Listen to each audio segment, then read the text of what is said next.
Na Europa, eles estão falando de novo em recrudescimento da pandemia. Agora chamam de pandemia dos não vacinados. 9h07, direto para o Rio de Janeiro, porque pesquisadores da Fiocruz estão mostrando preocupação exatamente com isso a que eu estou me referindo agora, com a chamada pandemia de não vacinados lá na Europa.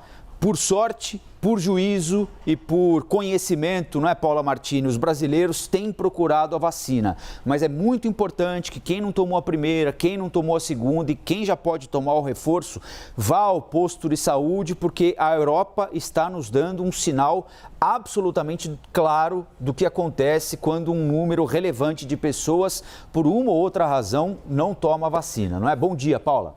Exatamente, Colombo. Bom dia para você e para todos. Temos acompanhado o aumento de casos em países da Europa, até o retorno de algumas medidas restritivas, e os cientistas apontam que na Europa os casos estão crescendo nas regiões onde a cobertura vacinal enfrenta dificuldades para avançar.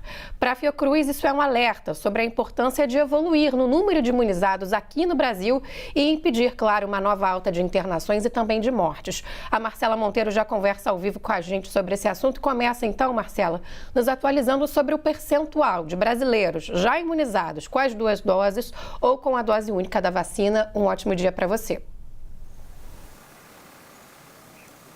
Olha, hoje no Brasil temos cerca de 60% da população com o esquema vacinal completo. Paulo, uma ótima tarde para você também, para todos que nos acompanham aqui na CNN. Olha, de fato, acontece que alguns países da Europa estão vendo o número aumentar de casos também de mortes por conta do novo coronavírus. Países que têm até uma porcentagem maior do que o Brasil de cidadãos completamente imunizados. Então, isso chama a atenção. Por isso, o boletim divulgado hoje, os pesquisadores da Fiocruz, então, estão atentos a essa movimentação toda, principalmente porque a grande maioria dos internados são não vacinados, daí esse nome, pandemia dos não vacinados. O que acontece por lá, claro, é essencial para os cientistas daqui também.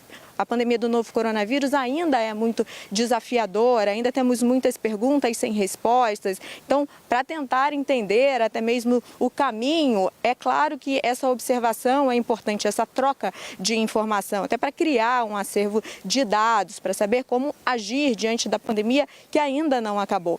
No Brasil, de fato, temos aí apontados números caindo, uma queda, então, desses indicadores de internação, de novos casos, de mortes.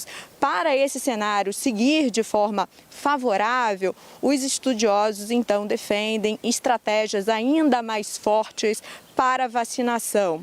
Defendem também o passaporte da vacina para os locais fechados e, junto a isso, uma campanha eficiente de incentivo à imunização. Temos 40% dos brasileiros, então, ainda que não estão completamente protegidos, mas, ao mesmo tempo, estão nas ruas. O boletim mostrou, por exemplo, que essa circulação em áreas já está maior do que aquela que era observada no período de pré-pandemia. As medidas restritivas já foram afrouxadas, a grande maioria delas. Temos essa retomada da economia, da vida social. Então, tudo isso precisa ser considerado na hora de pensar estratégias. Um outro ponto destacado é o distanciamento, que não está mais acontecendo nas áreas de lazer, nos transportes públicos e provavelmente isso deve ficar ainda mais intenso nessa época do ano. Temos festas agora, Natal, enfim, novembro já começam algumas confraternizações, dezembro temos muitas outras. Então, por isso, os especialistas reforçam que a pandemia ainda não acabou, que precisamos prestar atenção no que está acontecendo com outros países para aprendermos e seguirmos em frente. Volto com vocês.